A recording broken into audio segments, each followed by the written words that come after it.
미국인들이 생라면의 맛까지 알아버렸습니다. 요즘 한국을 찾은 미국인들 사이에서 이상한 코스 하나가 번지고 있습니다. 유명한 식당도 아니고 비싼 한정식도 아닙니다. 한국 편의점에 들어가 라면 봉지를 고르고 그 자리에서 봉지째 부숴 먹어보는 겁니다. 처음 보는 사람들은 다들 같은 표정을 짓습니다. 이걸 끓이지 않고 그냥 먹는다고요? 그런데 한번 맛본 뒤에는 말이 달라집니다. 잠깐만요. 이거 과자보다 맛있는데요? 도대체 생라면 한 봉지가 뭐길래 한국을 방문한 미국인들이 꼭 해봐야 하는 편의점 코스처럼 따라하기 시작한 걸까요? 지금 공개됩니다. 한국 최고라고 댓글을 남겨주세요. 여러분의 구독과 좋아요는 아주 큰 힘이 됩니다. 라면 봉지가 과자처럼 부서지는 소리를 저는 그날 처음 들었습니다. 처음엔 누가 교실 뒤에서 간식을 쏟은 줄 알았어요. 오후 수업 사이 쉬는 시간이었고 복도에서는 아이들 웃음소리가 한꺼번에 밀려들고 있었습니다. 그런데 제 귀에 들어온 건 익숙한 과자 봉지 소리가 아니었습니다. 바삭하게 찢어지는 소리도 아니고 쿠키가 부스러지는 소리도 아니었죠. 손바닥으로 무언가를 꾹꾹 눌러 부수는 퍼드득, 퍼드득 하는 낯선 소리였습니다. 제가 고개를 들자 교실 뒷자리 책상 3개가 벌써 붙어 있었습니다. 학생 3, 4이 둥글게 모여 앉아 있었고 그 가운데에 한국 라면 봉지가 놓여 있었어요. 아이 하나가 봉지째 면을 눌러 잘게 부수고 다른 아이는 봉지 귀퉁이를 아주 익숙하게 찢었습니다. 그리고 그 안에 든 부서진 면을 손으로 집어 입에 넣더군요. 끓는 물도 냄비도 그릇도 없었습니다. 그냥 봉지를 열고 과자처럼 먹고 있었습니다. 저는 저도 모르게 웃었습니다. 라면은 끓여 먹는 음식이잖아요. 적어도 제가 아는 라면은 그랬습니다. 물을 올리고 면을 넣고 수프를 풀고 김이 오를 때까지 기다렸다가 먹는 음식. 그런데 제 학생들은 그 모든 과정을 생략한 채 면을 바삭바삭 씹고 있었습니다. 저는 교단 앞에서 팔짱을 끼고 물었습니다. 그거 정말 그렇게 먹는 거니? 학생 하나가 아무렇지도 않게 고개를 끄덕였습니다. 선생님도 드셔보세요. 근데 이거 과자보다 맛있어요. 그 말에 교실 뒤쪽에서 웃음이 터졌습니다. 저는 그 웃음을 장난으로 받아들였어요. 10대들이라면 이상한 걸 유행처럼 따라할 때가 있잖아요. 매운 사탕을 견디는 놀이, 말도 안 되는 조합의 샌드위치, 학교 앞에서만 잠깐 도는 간식 같은 것들 말입니다. 저는 그것도 그런 종류라고 생각했습니다. 며칠 지나면 사라질 작은 유행이라고요. 그런데 그날 이후로 이상한 장면이 계속 보였습니다.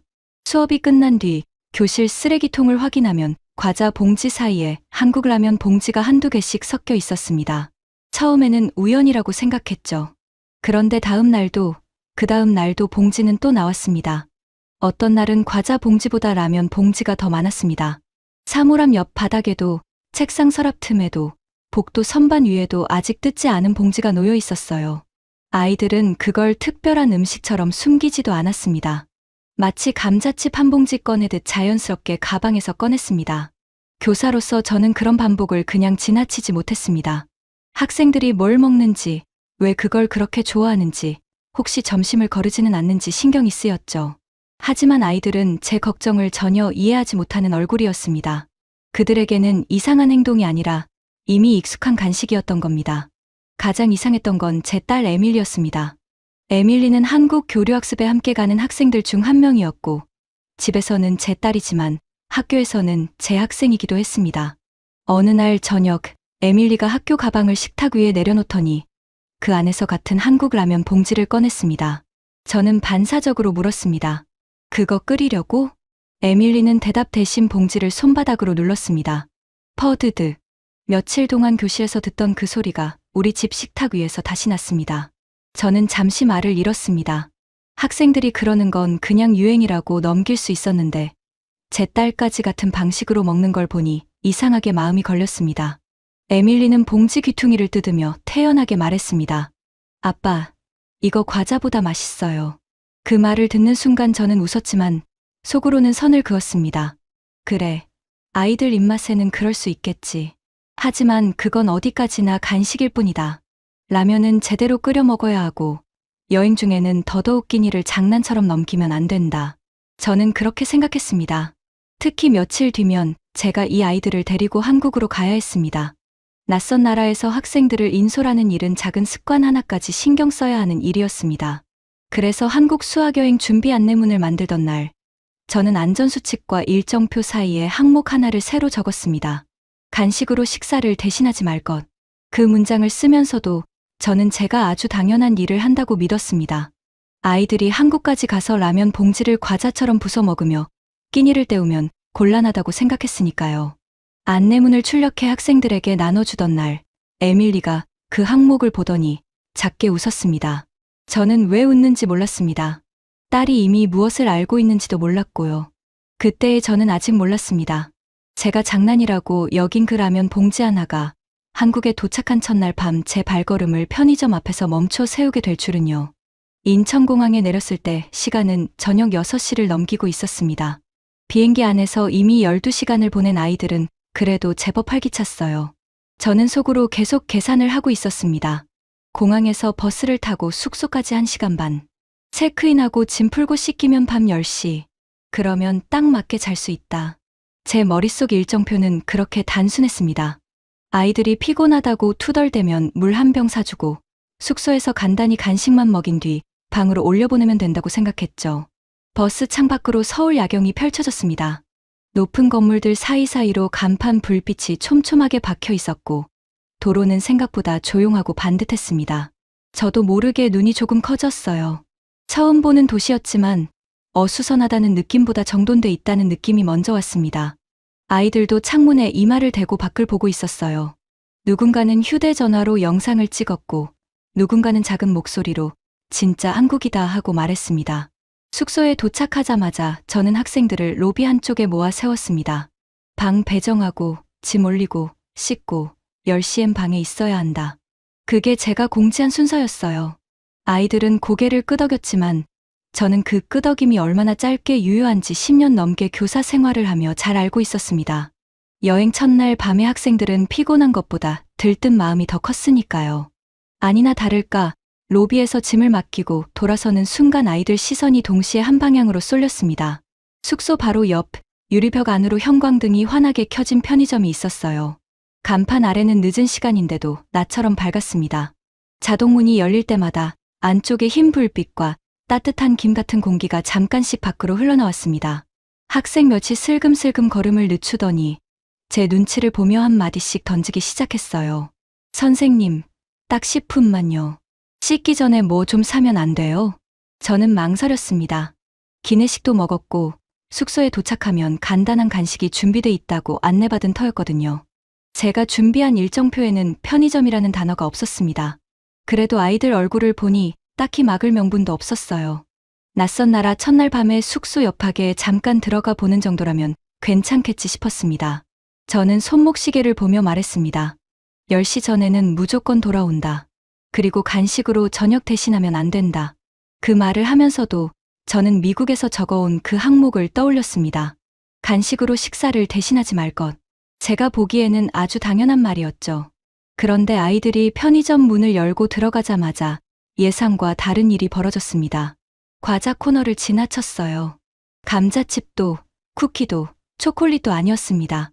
아이들은 입구 쪽 과자 진열대를 정말 눈으로만 훑고 지나갔습니다. 그리고 안쪽 라면 진열대 앞에서 동시에 걸음을 멈췄습니다. 컵라면과 봉지면이 줄줄이 꽂혀 있는 그 앞에서요. 높이별로, 맛별로, 크기별로 정리된 라면들이 벽처럼 서 있었습니다. 미국 교실 쓰레기통에 쌓이던 것과 같은 봉지들도 보였습니다. 저는 문 앞에 선 채로 그 모습을 바라봤습니다. 아이들이 장난을 치는 게 아니었습니다. 누가 먼저 가자고 소리친 것도 아니었어요. 그냥 길을 아는 사람들처럼 자연스럽게 그쪽으로 갔습니다. 한 학생은 컵라면을 들었다 놨다 했고 다른 학생은 봉지라면 2개를 비교했습니다. 누군가는 이건 매울 것 같아 하고 웃었고 누군가는 한국 학생들이 고르는 쪽을 슬쩍 따라 골랐습니다. 그때 에밀리가 봉지 하나를 들고 저를 돌아봤습니다. 딸은 미국 교실에서 그랬던 것처럼 아주 태연한 얼굴이었어요. 그리고 제가 잊지 못할 말을 했습니다. 아빠, 여기서는 진짜 과자보다 라면이 먼저예요. 미국 교실에서 딸이 했던 말과 똑같았습니다. 그때 저는 피식 웃었죠. 하지만 이번엔 웃음이 나오지 않았습니다. 한국 편의점 입구에서 한국 학생들도 저희 아이들 옆에 서서 똑같이 라면을 고르고 있었거든요. 교복을 입은 아이들이 가방을 한쪽 어깨에 걸친 채 아무렇지도 않게 컵라면과 김밥을 들고 계산대로 향했습니다. 그들에게는 이게 여행 중의 별미가 아니었습니다. 쉬는 시간에 물 한 병 사는 것처럼 그냥 당연한 선택처럼 보였습니다. 저는 편의점 앞에 멈춰 섰습니다. 장난이라고 생각했습니다. 미국 교실에서도 집에서도 그렇게 봤습니다. 끓이지 않은 라면 봉지를 부숴 먹는 건 10대들의 이상한 유행이라고만 여겼어요. 그런데 지금 제 앞에서는 미국 아이들과 한국 아이들이 같은 진열대 앞에서 같은 표정으로 라면을 고르고 있었습니다. 그 순간 제 준비표의 문장이 조금 어색하게 느껴졌습니다. 간식으로 식사를 대신하지 말 것. 맞는 말이긴 했지만 여기서는 제가 아직 모르는 기준이 하나 더 있는 것 같았습니다. 그 봉지가 왜 과자 코너보다 먼저인지, 왜 아이들이 숙소 첫날 밤에 물도 과자도 아닌 라면 앞으로 가는지 그 순간에는 알 수 없었습니다. 다만 미국 교실에서 들었던 퍼드득 소리가 이제는 장난처럼 들리지 않았습니다. 한국에 도착한 첫날 밤, 그 소리는 어느새 이 도시의 밝은 불빛 쪽으로 이어지고 있었습니다. 저는 그냥 문 앞에 서 있을 수만은 없었습니다. 일단 안으로 들어가 보기로 했어요. 마음속으로는 아직 라면이면 제대로 끓여 먹어야지라는 생각이 남아 있었습니다. 여기는 한국이고 한국 라면은 원래 끓여 먹는 게 맞는 거 아닌가요? 그렇다면 아이들이 라면을 먼저 고른 이유가 있겠지. 그렇게 생각하며 자동문을 지나 안으로 들어갔습니다. 문이 열리자 따뜻한 공기와 함께 라면 수프 냄새가 아주 옅게 섞여 나왔습니다. 강한 냄새는 아니었어요. 누군가 막 뜨거운 물을 부은 뒤에 익숙하면서도 낯선 냄새였습니다. 들어서자마자 눈에 들어온 건 계산대 옆 코너였습니다. 정수기처럼 생긴 기계에서 뜨거운 물이 나오고 있었어요.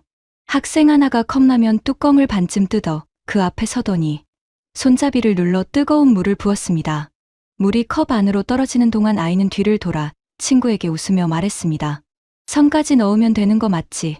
옆에 있던 한국 학생 하나가 손가락으로 컵 안쪽 표시선을 가리켜줬습니다. 말이 길게 오간 것도 아니었어요. 손짓 하나로 끝났습니다. 그 다음 동선은 더 신기했습니다. 아이는 뚜껑을 도로 접고 옆에 놓인 나무젓가락 하나를 집어들고 편의점 안쪽 작은 테이블 의자에 앉았습니다. 저는 그 움직임을 눈으로 따라갔어요. 뜨거운 물, 젓가락, 테이블. 그게 다 한 줄로 이어져 있었습니다.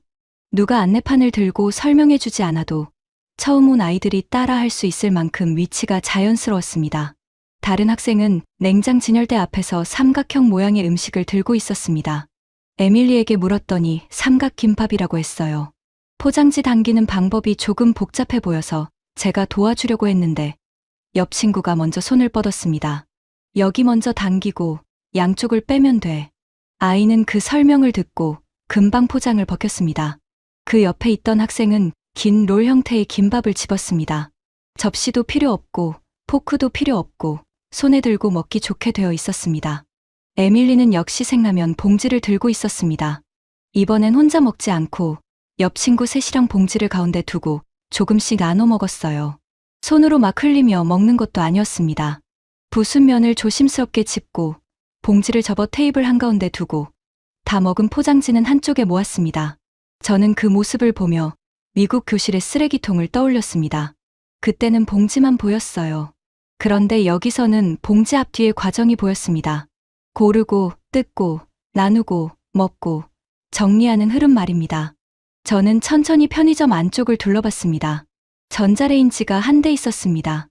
누군가 도시락 용기를 꺼내 데우고 있었어요. 수저꽂이 옆에는 물티슈가 놓여 있었고 테이블 위에는 종이 냅킨이 꽂혀 있었습니다. 구석에는 캔과 페트병을 따로 버리는 분리수거 공간이 있었고 컵라면 국물을 비우는 곳도 따로 보였습니다. 저는 그 앞에서 잠깐 멈췄습니다. 라면을 팔기만 하는 게 아니었습니다.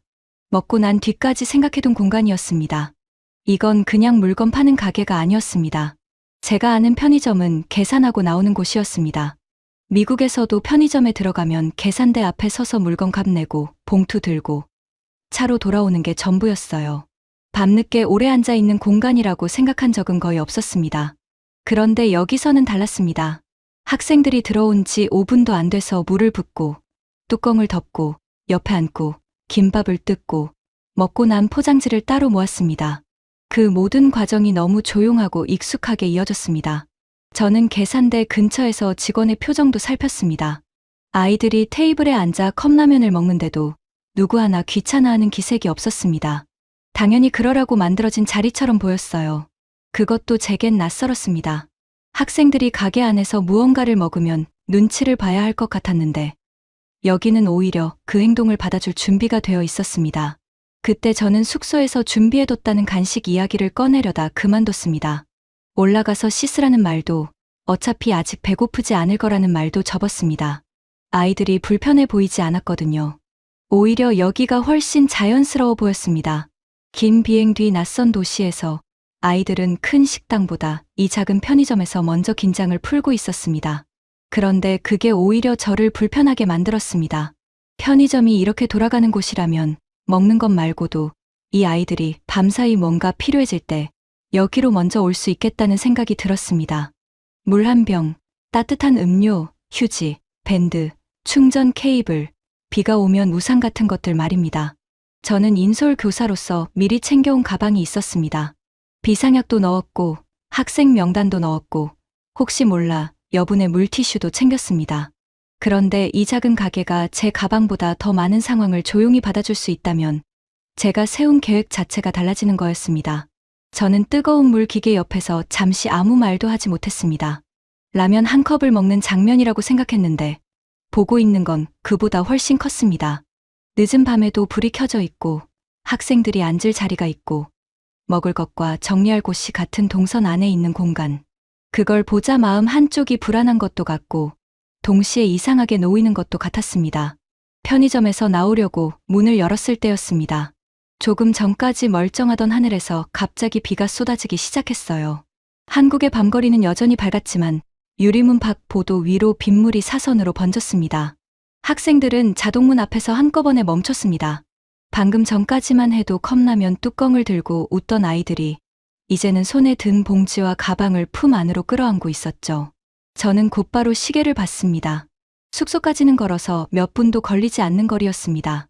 하지만 단체 학생을 데리고 비를 맞히며 뛰어가는 건 전혀 다른 문제였어요.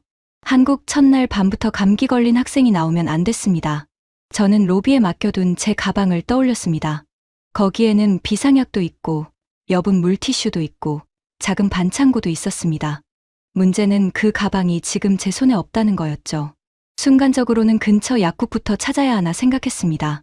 하지만 밤늦은 시간에 문을 연 약국이 어디 있는지 학생들을 비 속에 세워둔 채 얼마나 걸어야 하는지 알 수 없었습니다. 검색을 하려 해도 학생들 휴대전화 배터리부터 꺼져가고 있었으니 그 작은 반창고 하나가 갑자기 큰 숙제로 느껴졌습니다. 그때 학생 하나가 휴대전화를 들고 제게 다가왔습니다. 선생님, 배터리가 1%예요. 방번호 사진도 여기 있는데요. 그 말에 저는 더 긴장했습니다. 낯선 나라 첫날 밤, 숙소 방 배정표를 휴대전화에 넣어둔 아이의 배터리가 꺼진다는 건 작은 일이 아니었습니다. 저는 제 휴대전화를 꺼내려 했지만 동시에 다른 쪽에서 에밀리 목소리가 들렸습니다. 아빠, 발 뒤꿈치가 좀 아파요. 딸은 새 운동화 뒤축을 살짝 들어 보였습니다. 발 뒤꿈치가 빨갛게 쓸려 있었습니다. 피가 많이 난 건 아니었지만 그대로 걸으면 더 까질 게 분명했어요. 비, 배터리, 상처. 세 가지가 거의 동시에 제 앞에 놓였습니다. 큰 사고는 아니었습니다. 하지만 인솔 교사에게는 이런 작은 일들이 가장 신경 쓰입니다. 작아서 놓치기 쉽고 놓치면 밤새 커질 수 있으니까요. 저는 한숨을 삼키며 학생들을 다시 편의점 안으로 들여보냈습니다. 사실 그 순간까지만 해도 저는 그냥 비를 피하려고 들어간다고 생각했어요. 그런데 들어가자마자 아이들이 흩어지는 방향이 또 예상과 달랐습니다. 한 학생은 입구 옆 우산 진열대로 갔습니다. 투명한 비닐 우산들이 일정한 간격으로 꽂혀 있었어요. 가격표도 바로 아래 붙어 있었습니다. 아이는 저를 돌아보며 말했습니다. 선생님, 이거 사면 될 것 같아요. 또 다른 학생은 휴대전화 케이블이 걸린 작은 진열대 앞에 섰습니다. 종류가 몇 개 없어서 오히려 고르기 쉬워 보였습니다. 직원에게 짧게 물어보고 자기 휴대전화와 맞는 케이블을 골랐습니다. 저는 미국에서라면 이런 상황에 꽤 오래 헤맸을 거라고 생각했습니다. 어느 가게에 가야 하는지부터 찾아야 했을 테니까요. 그런데 여기서는 라면을 먹던 자리에서 몇 걸음만 옮기니 해결책이 보였습니다. 에밀리의 발 뒤꿈치는 물티슈와 작은 밴드로 처리됐습니다. 저는 조심스럽게 상처 주변을 닦아주고 밴드를 붙여주었습니다. 딸은 의자에 앉아 발을 까딱이며 이제 괜찮아요라고 말했어요. 옆에서는 비에 젖은 학생 하나가 따뜻한 음료를 두 손으로 감싸고 있었습니다. 컵 표면에서 김이 조금 올라왔고 아이의 어깨가 서서히 내려갔습니다. 그 장면을 보면서 저는 이상한 감정을 느꼈습니다. 대단한 병원이 있는 것도 아니고 누군가 특별히 우리를 도와준 것도 아니었습니다. 우산, 케이블, 밴드, 물티슈, 따뜻한 음료. 하나하나는 아주 평범한 물건이었어요. 그런데 그 평범한 것들이 늦은 밤 한 공간 안에 모여 있으니 작은 위기가 큰 문제로 번지지 않았습니다. 학생들은 겁먹지 않았고 저는 허둥대지 않아도 됐습니다. 편의점 유리창 밖에는 비가 계속 내리고 있었습니다. 그런데 안쪽은 밝았습니다. 계산대 불빛, 냉장고 불빛, 테이블 위 흰 조명, 우산 비닐에 맺힌 물방울까지 모두 선명하게 보였어요. 저는 그 밝음이 단순한 조명이 아니라는 생각을 했습니다. 늦은 밤에도 사람이 들어올 수 있고 필요한 걸 바로 찾을 수 있고 작은 상처와 작은 불안을 잠깐 내려놓을 수 있는 밝음이었습니다. 저는 학생들을 둘러봤습니다. 누군가는 새로 산 우산을 펴보며 웃고 있었고 누군가는 휴대전화를 충전기에 꽂아놓고 안도의 숨을 쉬었습니다. 에밀리는 밴드를 붙인 발을 다시 신발 안에 넣으며 천천히 일어섰어요. 이 모든 일이 10분도 안 되는 시간 안에 정리됐습니다. 그것도 큰 소란 없이요. 그때 제 머릿속에 다른 의심이 올라왔습니다. 이렇게 편리하면 어딘가에서 비용을 크게 받는 건 아닐까. 늦은 밤, 밝은 공간, 필요한 물건, 바로 먹을 수 있는 음식, 작은 위기 해결. 이 모든 게 가능하다면 계산대 앞에서 그 대가가 붙는 게 당연하지 않을까. 저는 아직 미국식 계산 습관을 버리지 못하고 있었습니다. 학생들이 우산을 나눠 들고 숙소로 돌아가는 길, 저는 영수증을 한 번 더 들여다봤습니다. 가격은 생각보다 단순했습니다. 하지만 그날 밤에는 아직 믿기지 않았어요. 편의성이 우연이 아니라면 비용과 계산에서도 같은 차이가 보일지 저는 다음 날 직접 확인해보고 싶어졌습니다. 다음 날 아침, 저는 학생들에게 아주 작은 실험을 하나 시켰습니다. 숙소 근처를 둘러보고 이동하기 전 각자 정해진 돈 안에서 한 끼를 해결해보라는 거였어요. 거창한 경제교육을 하려던 건 아니었습니다. 솔직히 말하면 제 의심을 확인하고 싶었습니다. 전날 밤 편의점은 너무 편리했습니다. 늦은 시간에도 밝았고 먹을 것도 있었고 비와 배터리와 작은 상처까지 해결됐습니다. 그러니 제 머릿속에는 자연스럽게 다음 의심이 올라왔습니다. 이 편리함이 계산대 앞에서 어떤 식으로 돌아올까? 미국에서 저는 늘 가격표를 그대로 믿지 않았습니다. 물건 앞에 적힌 가격이 전부가 아닌 경우가 많았거든요. 계산대에 가면 세금이 붙고 카드 화면에는 팁 선택이 뜨고 서비스 비용이나 봉투값이 따로 붙는 일도 있었습니다. 물론 나라와 가게마다 다르다는 건 압니다. 하지만 교사로서 학생 예산을 관리할 때 저는 늘 마지막 금액을 다시 확인하는 습관이 있었습니다. 그래서 저는 학생들에게 말했습니다. 오늘은 각자 정해진 금액 안에서 먹을 걸 골라보자. 단, 계산이 끝나면 영수증을 꼭 확인한다. 학생들은 그 말을 꽤 재미있어 했습니다. 아이들 입장에서는 그냥 편의점에서 아침 겸 점심을 고르는 일이었으니까요. 저는 일부러 조금 떨어져 섰습니다. 아이들이 무엇을 고르는지, 가격표를 어떻게 보는지, 계산대 앞에서 당황하는 일이 생기는지 지켜보고 싶었습니다. 제가 뜻밖의 먼저 본 것은 학생들의 표정이었습니다. 아이들은 제 지시를 기다리지 않고 가격표를 서로 보여주고 예산을 넘기지 않도록 컵라면을 작은 것으로 바꾸고 물을 살지 따뜻한 음료를 살지 스스로 골랐습니다. 한 학생은 영수증을 적기 전에 친구에게 이 정도면 아직 남아 하고 말했습니다. 한국 편의점은 아이들을 어른 없이 내버려둔 공간이 아니라 학생들이 자기 돈과 자기 필요를 차분히 맞춰볼 수 있는 공간처럼 움직이고 있었습니다. 한 학생은 김밥을 골랐습니다. 다른 학생은 컵라면과 생수를 집었습니다. 누군가는 도시락을 들고 전자레인지 앞에 섰고 또 다른 학생은 작은 우유와 삼각김밥을 골랐어요. 에밀리는 전날처럼 라면 진열대 앞에서 잠깐 망설이다가 이번에는 김밥과 따뜻한 음료를 골랐습니다. 저는 속으로 계산을 했습니다. 저 정도면 예산 안에 들어오나 혹시 계산대에서 뭔가 더 붙지는 않을까. 가장 먼저 계산한 학생이 영수증을 들고 제게 왔습니다. 저는 거의 반사적으로 영수증 아래쪽 총액을 봤어요. 그리고 다시 진열대 가격표를 확인했습니다. 맞았습니다. 표시된 가격과 계산된 금액이 그대로 이어졌습니다. 다음 학생도 마찬가지였습니다. 컵라면, 생수, 작은 김밥, 영수증에는 품목과 금액이 차례로 찍혀 있었고 학생이 예상한 금액 안에서 깔끔하게 끝났습니다. 저는 계산대 화면을 유심히 봤습니다. 팁을 선택하라는 화면이 뜨지 않았습니다. 마지막에 갑자기 붙는 금액도 없었습니다. 직원은 물건을 찍고 학생은 카드를 대고 영수증을 받았습니다. 짧고 단순했습니다. 그 단순함이 오히려 저를 놀라게 했습니다. 아이들이 똑똑하게 계산해서가 아니었습니다. 가격 자체가 아이들을 헷갈리게 하지 않았습니다. 물론 모든 물건이 싸기만 한 건 아니었습니다. 비싼 것도 있었고 학생들이 욕심을 내면 예산을 넘길 수도 있었어요. 하지만 적어도 눈앞에 보이는 가격과 계산대의 결과가 서로 싸우지 않았습니다. 학생들은 자기 돈으로 무엇을 살 수 있는지 바로 알 수 있었습니다. 저는 그 점이 중요하게 느껴졌습니다. 낯선 나라에서 학생들이 스스로 고르고 계산할 수 있다는 건 단순히 돈을 아꼈다는 뜻이 아니었어요. 불필요한 긴장을 덜어주는 일이었습니다. 도시락을 고른 학생은 전자레인지에 데운 뒤 테이블에 앉았습니다. 김밥을 고른 학생은 영수증을 접어 주머니에 넣었고 컵라면을 고른 학생은 남은 동전을 세어보며 웃었습니다. 선생님, 아직 남았어요. 그 말에 주변 아이들이 작게 웃었습니다. 저는 그 웃음이 전날 교실에서 생라면을 먹으며 터뜨리던 웃음과 조금 다르게 들렸습니다. 그때의 웃음은 장난 같았지만 지금의 웃음은 안도에 가까웠습니다. 내가 가진 돈으로 충분하다는 안도 말입니다. 저는 다시 한번 영수증을 들여다봤습니다. 금액은 작았지만 그 안에 담긴 구조는 작지 않았습니다. 가격표가 있고 계산이 맞고 학생이 확인할 수 있고 추가 설명 없이도 이해할 수 있는 구조.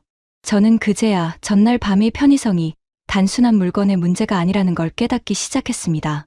먹을 수 있고 앉을 수 있고 필요한 것을 살 수 있고 계산까지 헷갈리지 않는 공간. 그래서 아이들이 이곳을 불안해하지 않았던 겁니다. 그런데 계산이 끝나고 나자 제 눈은 자연스럽게 테이블 쪽으로 갔습니다. 학생들이 먹기 시작하자 컵라면 용기와 김밥 포장지, 나무젓가락, 물티슈가 하나둘 쌓이기 시작했습니다. 저는 그 순간 또 다른 걱정을 했습니다. 이렇게 많은 사람이 먹고 나가면 이 작은 공간은 금방 지저분해지지 않을까. 가격도 편하고 음식도 편하고 필요한 물건도 편한데 그 뒤처리는 누가 감당하는 걸까? 저는 계산대보다 테이블을 더 오래 바라보게 됐습니다. 편리함이 진짜라면 그 편리함이 끝난 뒤의 자리도 무너지지 않아야 했습니다. 한국 편의점이 정말 제가 본 것처럼 움직이는 공간이라면 먹고 난 뒤의 작은 질서에서 그 답이 드러날 것 같았습니다. 제 걱정은 아주 현실적인 것이었습니다. 학생 10명이 넘게 앉아 컵라면을 먹고 김밥 포장을 뜯고 도시락을 데우면 작은 편의점 테이블은 금방 엉망이 될 수밖에 없다고 생각했어요. 저는 교사였습니다. 학교 행사 뒤에 남는 쓰레기를 누구보다 잘 아는 사람이었죠.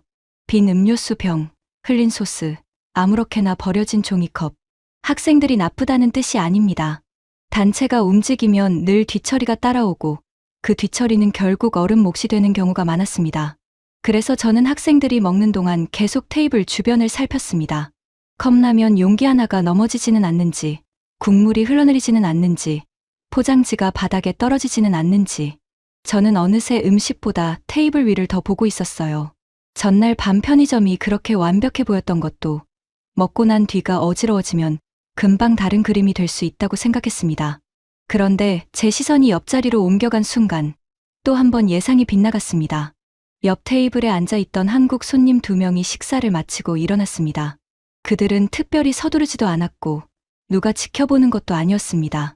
그런데 움직임이 아주 익숙했어요. 컵라면 뚜껑을 접고 남은 국물을 정해진 곳에 비우고 용기와 젓가락을 따로 놓았습니다. 비닐 포장지는 비닐대로, 빈 병은 병대로 나누었습니다. 마지막에는 테이블 위를 종이 냅킨으로 한번 닦고 나갔습니다. 저는 그 장면을 멍하니 바라봤습니다. 직원이 와서 치운 게 아니었습니다. 누가 방송으로 안내한 것도 아니었어요. 손님들이 자기 자리를 스스로 정리하고 있었습니다. 너무 당연한 표정이라 더 이상했습니다. 마치 의자를 밀어 넣는 것처럼 아주 자연스러운 마지막 동작이었습니다. 우리 학생들도 그걸 봤습니다. 처음에는 자기들끼리 이야기하느라 정신이 없었지만 옆자리 손님들이 조용히 정리하는 모습을 보더니 하나둘 따라하기 시작했어요. 컵라면을 먹던 학생이 제게 물었습니다. 선생님, 이건 어디에 버려요? 제가 대답하기도 전에 에밀리가 벽 쪽을 가리켰습니다. 아마 저기인가 봐. 아이들은 컵을 들고 자리에서 일어났습니다. 누군가는 포장지를 접었고 누군가는 나무젓가락을 한쪽에 모았습니다.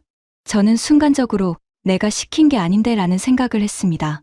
보통 단체 학생을 데리고 있으면 이런 순간에 제가 목소리를 높여야 했거든요.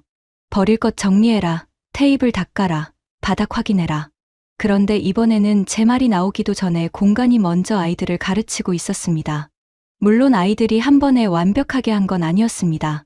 한 학생은 컵라면 용기를 일반 쓰레기 쪽에 넣으려 했고 저는 급히 다가갔습니다. 그때 옆에서 중년 남성 한 분이 웃으며 손으로 다른 쪽을 가리켰습니다. 말투는 부드러웠고 표정에는 짜증이 없었습니다. 그는 짧게 한국어로 뭐라고 말했는데 저희가 못 알아듣자 직접 용기 쪽을 가리키고 국물을 비우는 곳을 가리켜줬습니다. 학생은 고개를 꾸벅 숙였고 남성은 그냥 웃고 지나갔습니다. 저는 그 작은 장면이 오래 남았습니다. 누군가의 실수를 크게 지적하지 않고 다음 사람이 쓸 수 있게 방향만 알려주는 것. 청결이란 게 거창한 캠페인이나 직원 한 사람의 노동만으로 만들어지는 게 아니라는 걸 그때 처음 봤습니다. 손님들이 마지막 10초를 어떻게 쓰느냐에서도 깨끗한 공간은 만들어질 수 있었습니다. 테이블은 금세 비었습니다. 조금 전까지 컵라면과 김밥과 도시락 포장지가 놓여 있던 자리가 다시 깨끗해졌습니다. 다음 손님이 와서 앉아도 불편하지 않을 정도였어요. 저는 그제야 편의점의 밝은 불빛과 가격표와 뜨거운 물 기계가 따로 떨어진 것이 아니라는 걸 이해하기 시작했습니다. 이 공간은 물건만 잘 갖춰져 있어서 유지되는 게 아니었습니다. 사람들이 마지막에 어떻게 나가는지까지 포함해서 움직이고 있었습니다. 학생들은 스스로 정리한 뒤 조금 뿌듯한 얼굴이었습니다. 저는 일부러 크게 칭찬하지 않았습니다. 대신 조용히 말했습니다. 잘 봤지? 여기서는 먹는 것만 배우는 게 아닌 것 같다. 그 말을 하면서 저 자신에게 하는 말처럼 느껴졌습니다. 저는 한국의 청결을 청소부나 직원이 대신 만들어주는 결과라고 막연히 생각했습니다. 그런데 그날 아침 편의점에서 본 건 달랐습니다. 줄을 서고, 기다리고, 먹고, 비우고, 나누고, 닦고 나가는 작은 루틴. 그 루틴이 있으니 편의점은 밤에도, 아침에도, 학생들이 들어와도 무너지지 않았습니다. 그제야 제 궁금증은 편의점 밖으로 나갔습니다. 이런 가격의 단순함과 정리의 습관이 사람이 직접 음식을 내주는 작은 식당에서도 이어질까? 물건과 규칙이 있는 공간에서는 가능하다 해도 정과 손길이 오가는 식당에서는 또 다른 계산이 숨어 있지 않을까? 저는 아직 마지막 의심 하나를 남겨두고 있었습니다. 편의점만 특별한 곳일지도 모른다는 생각이 아직 남아 있었습니다. 잘 갖춰진 체인점이라서 그럴 수 있다. 숙소 근처라 외국인 학생들이 오기 쉬운 곳이라서 그럴 수 있다. 저는 그렇게 제 안의 의심을 조금 남겨두고 있었습니다. 그래서 점심 무렵 일정 사이에 시간이 비었을 때 학생들을 데리고 골목 안쪽 작은 분식집으로 들어갔습니다. 관광지 큰 식당이 아니라 동네 사람들이 오가는 평범한 가게였습니다. 문을 열자마자 매콤한 냄새가 먼저 났습니다. 큰 냄비 안에서는 떡볶이가 붉게 끓고 있었고 옆에는 김밥과 어묵이 놓여 있었습니다. 학생들은 유리창 너머로 음식을 보며 들뜬 목소리를 냈습니다. 저는 속으로 또 계산했습니다. 메뉴판 가격은 단순해 보였습니다. 하지만 작은 식당에서는 서비스나 추가 주문이 계산을 헷갈리게 만들 수도 있다고 생각했어요. 특히 학생들이 매운 음식을 잘 못 먹으면 물이나 다른 것을 계속 찾게 될 테니까요. 아니나 다를까 한 학생이 떡볶이를 한 입 먹고 눈을 크게 떴습니다. 선생님, 이거 생각보다 매워요. 제가 물을 찾으려고 몸을 돌리는 순간 사장님이 먼저 움직였습니다. 컵에 물을 따라주고 작은 접시에 단무지를 더 담아주었습니다. 그리고 말없이 따뜻한 어묵 국물을 한 그릇 내주셨어요. 학생은 국물을 한 모금 마시더니 어깨를 내렸습니다. 저는 메뉴판을 다시 봤습니다. 어묵 국물 가격이 따로 적혀 있는지 찾고 있었습니다. 사장님은 그런 제 표정을 봤는지 웃으며 손을 저었습니다. 괜찮다는 뜻 같았습니다. 잠시 뒤 학생들이 단무지를 다 먹자 작은 접시가 다시 채워졌습니다. 누가 크게 부탁하지도 않았습니다. 빈 접시가 보이자 자연스럽게 새 접시가 올라왔어요. 저는 그 장면을 보며 또 영수증을 떠올렸습니다. 이게 전부 추가 요금이 아닌가. 물, 단무지, 국물, 다시 채워진 작은 접시. 제 머릿속 계산기는 계속 돌아가고 있었습니다. 하지만 계산은 처음 본 가격 그대로였습니다. 저는 그게 더 이상했습니다. 맛이 좋다는 말보다 먼저 구조가 이상하게 따뜻하다는 생각이 들었습니다. 이 따뜻함은 큰 친절 행사처럼 보이지 않았습니다. 사장님이 우리를 특별 손님처럼 대하는 것도 아니었습니다. 그냥 매워하는 학생이 있으면 물을 주고, 단무지가 비면 채워주고, 추워 보이면 따뜻한 국물을 건네는 일. 그 작은 반복 안에 가격표에는 적히지 않은 마음이 들어 있었습니다. 그날 저녁에는 작은 백반집에도 들어갔습니다. 테이블은 많지 않았고 벽에는 손글씨 메뉴가 붙어 있었습니다. 밥, 국, 김치, 계란말이, 나물 몇 가지가 차례로 올라왔습니다. 음식은 화려하지 않았습니다. 하지만 이상하게 테이블이 금방 꽉 찼습니다. 학생들은 처음엔 조심스럽게 젓가락을 들었고 곧 서로 반찬을 권하며 웃기 시작했습니다. 제가 놀란 건 그 다음이었습니다. 김치 접시가 비자 아주머니가 말없이 다시 조금 채워주셨습니다. 계란말이가 줄어들자 작은 접시가 한 번 더 올라왔습니다. 나물도, 국도, 밥도 부족하냐고 물어보셨습니다. 저는 이번에는 참지 못하고 물었습니다. 이게 전부 추가 요금이 아닌가요? 함께 간 통역 선생님이 웃으며 설명해 주었습니다. 가게마다 다르지만 기본 반찬은 보통 그렇게 나온다고요. 부족하면 조금 더 주는 곳도 많다고요. 저는 고개를 끄덕였지만 속으로는 계속 놀라고 있었습니다. 편의점에서 봤던 가격의 단순함이 여기서도 다른 형태로 이어지고 있었습니다. 다만 이번에는 기계나 가격표가 아니라 사람의 손을 통해서였습니다. 계산할 때 저는 고마운 마음에 지폐 한 장을 따로 놓으려고 했습니다. 미국에서라면 자연스러운 행동이었습니다. 학생들에게도 고마운 서비스에는 팁으로 마음을 표현한다고 가르쳐왔으니까요. 그런데 주인 할머니가 그 돈을 보더니 웃으며 다시 제 손에 쥐어주셨습니다. 그리고 계산대 옆 작은 바구니에서 사탕 몇 개를 꺼내 학생들 손에 하나씩 올려주셨습니다. 저는 잠시 말이 막혔습니다. 돈을 더 받지 않고 오히려 작은 사탕을 건네는 장면. 그것도 특별한 연출이 아니라 너무 자연스러운 표정으로요.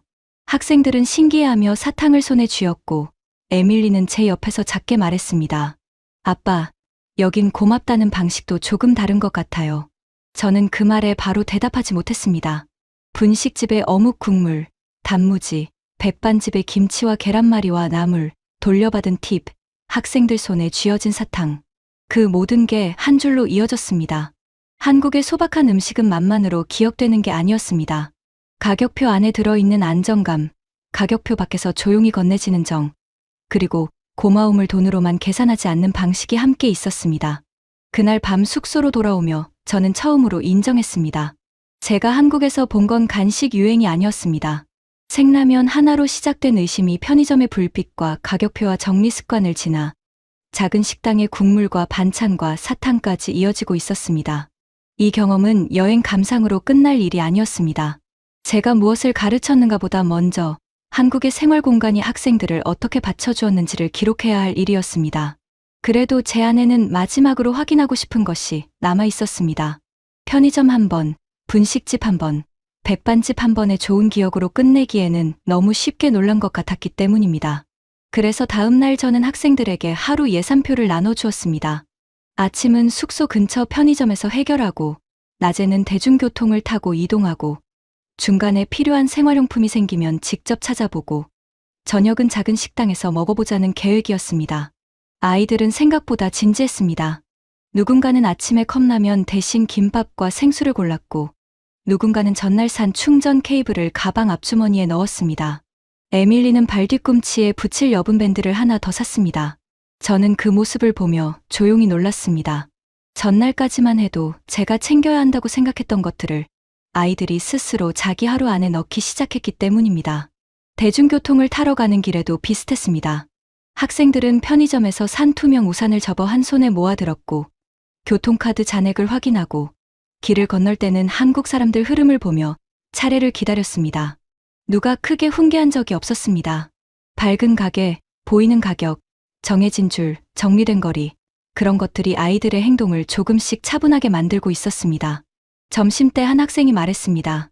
선생님, 여기서는 작은 문제가 생겨도 바로 고칠 수 있을 것 같아요. 저는 그 말이 오래 남았습니다. 그 아이가 말한 것은 라면 맛이 아니었습니다. 우산을 살 수 있고, 물티슈를 찾을 수 있고, 밴드를 붙일 수 있고, 가격을 보고 계산할 수 있고, 먹고 난 뒤 어디에 버려야 하는지 알 수 있는 감각이었습니다. 낯선 나라에서 그 감각을 얻는다는 건 인솔 교사에게도 학생에게도 큰 안심이었습니다. 저녁 무렵, 아이들은 남은 예산으로 편의점에 다시 들러 가족에게 줄 작은 선물을 골랐습니다. 김 한 봉지, 쌀과자, 한국 라면, 작은 사탕. 비싼 기념품은 아니었습니다. 하지만 아이들은 전날보다 훨씬 신중하게 골랐습니다. 이건 누가 먹을지, 집에 가서 어떻게 설명할지, 가격은 얼마인지, 봉지는 어떻게 챙길지까지 이야기했습니다. 저는 그때 생라면이 단순히 입맛을 바꾼 게 아니라 아이들이 한국의 생활 루틴을 자기 손으로 한번 통과하게 만든 입구였다는 걸 알았습니다. 하루가 끝났을 때 예산표는 깔끔하게 맞아떨어졌습니다. 완벽한 숫자라서가 아니었습니다. 학생들이 어디서 무엇을 샀고, 왜 그렇게 골랐고, 먹고 난 뒤 어떻게 정리했는지를 스스로 설명할 수 있었기 때문입니다. 저는 그날 밤 보고서 노트에 짧게 적었습니다. 한국 편의점은 아이들을 대신해주는 곳이 아니라 아이들이 스스로 해볼 수 있게 만드는 생활의 발판이었다고요. 미국으로 돌아온 뒤에도 저는 그 라면 봉지를 쉽게 잊지 못했습니다. 학교에 복귀한 첫 주, 저는 한국 수학여행 보고서를 정리해야 했습니다. 행정실에 제출할 공식 보고서도 있었고 학부모들에게 보낼 짧은 소감문도 있었습니다. 처음 컴퓨터 앞에 앉았을 때 저는 제목을 이렇게 적었습니다. 한국 학생들의 라면 유행. 적고 나서 한참을 바라봤습니다. 틀린 말은 아니었습니다. 실제로 아이들은 한국 라면을 좋아했고 생라면을 과자처럼 먹는 장면에서 모든 일이 시작됐으니까요. 하지만 그 제목은 너무 작았습니다. 제가 본 것을 담기에는 너무 얇았습니다. 라면 봉지 하나만 보고 웃었던 처음의 저와 별로 달라지지 않은 제목이었습니다. 저는 서랍에서 여행 중 모아둔 것들을 꺼냈습니다. 편의점 영수증 몇 장, 비 오는 밤에 샀던 투명 우산 손잡이의 작은 가격표, 에밀리 발 뒤꿈치에 붙였던 밴드 포장지, 학생들이 분리수거 공간 앞에서 찍은 사진, 백반집에서 다시 제 손으로 돌아왔던 지폐 한 장. 별것 아닌 물건들이었습니다. 그런데 하나씩 놓고 보니 전부 같은 이야기를 하고 있었습니다. 밤에 불이 켜져 있던 공간, 학생들이 먹고 앉고 정리할 수 있던 자리, 가격표와 영수증이 다르지 않던 계산대, 말없이 채워지던 단무지와 반찬, 팁을 돌려주고 대신 사탕을 쥐어주던 손. 저는 보고서 제목을 지웠습니다. 그리고 다시 썼습니다. 한국 편의점은 간식 가게가 아니라 밤의 생활 시스템이었다. 그 문장을 적고 나서야 마음이 조금 정리됐습니다. 물론 한국이 완벽한 나라라는 뜻은 아니었습니다. 어디에나 불편함은 있을 것이고 제가 본 것은 며칠 동안의 제한된 경험이었습니다. 하지만 적어도 제가 직접 본 장면 안에서 한국의 편의점과 작은 식당은 단순히 물건과 음식을 파는 곳이 아니었습니다. 낯선 학생들이 밤에 기대어도 무너지지 않는 작은 생활망이었습니다. 며칠 뒤, 제 교실 간식 선반도 조금 바뀌었습니다. 예전에는 감자칩과 쿠키, 초콜릿파가 대부분이었습니다. 그런데 그 옆에 한국 라면 몇 봉지와 김, 쌀과자, 작은 김밥 사진을 붙여두었습니다. 학생들이 쉬는 시간에 그 선반 앞에 모였습니다. 누군가는 라면 봉지를 보고 웃으며 말했습니다. 선생님, 이것도 생으로 먹는 거예요? 예전에 저라면 그 말에 같이 웃었을 겁니다. 하지만 이번에는 봉지를 들고 먼저 가격표 이야기를 했습니다. 한국에서 아이들이 왜 과자 코너를 지나 라면 진열대로 갔는지, 왜 컵라면 옆에 온수대와 젓가락과 테이블이 붙어 있었는지, 왜 먹고 난 뒤 분리수거 공간까지 자연스럽게 이어졌는지 말했습니다. 라면을 맛있게 먹었다는 이야기가 아니라 라면 한 봉지를 둘러싼 생활 순서가 이미 준비돼 있었다는 이야기를 했습니다. 저는 학생들에게 편의점 영수증을 보여주었습니다. 숫자는 크지 않았습니다. 하지만 그 종이에는 표시 가격 그대로 계산된 한 끼, 팁을 고르라고 재촉하지 않는 화면, 학생들이 스스로 예산을 맞출 수 있었던 단순함이 들어 있었습니다. 아이들은 그제야 싸다라는 말보다 알기 쉽다라는 말을 먼저 했습니다. 저는 그 대답이 마음에 들었습니다. 제가 한국에서 느낀 것도 바로 그 지점이었으니까요. 에밀리는 교실 뒤쪽에서 조용히 듣고 있었습니다. 수업이 끝난 뒤 딸이 제 책상 앞으로 와서 물었습니다. 아빠, 이제 과자보다 맛있다는 말 믿어요? 저는 웃었습니다. 처음처럼 비웃는 웃음은 아니었습니다. 라면 맛 하나에 졌다는 웃음도 아니었습니다. 한국의 작은 생활 시스템을 너무 늦게 알아봤다는 웃음이었습니다. 맛보다 더 큰 걸 봤지. 집에서도 변화가 생겼습니다. 찬장 한쪽에는 한국 라면과 김, 쌀과자가 놓였습니다. 에밀리는 가끔 친구들이 오면 생라면을 조금 부숴 나눠주었고, 저는 그 옆에 작은 그릇과 물티슈를 먼저 놓았습니다. 이상하게도 그때마다 한국 편의점의 테이블이 떠올랐습니다.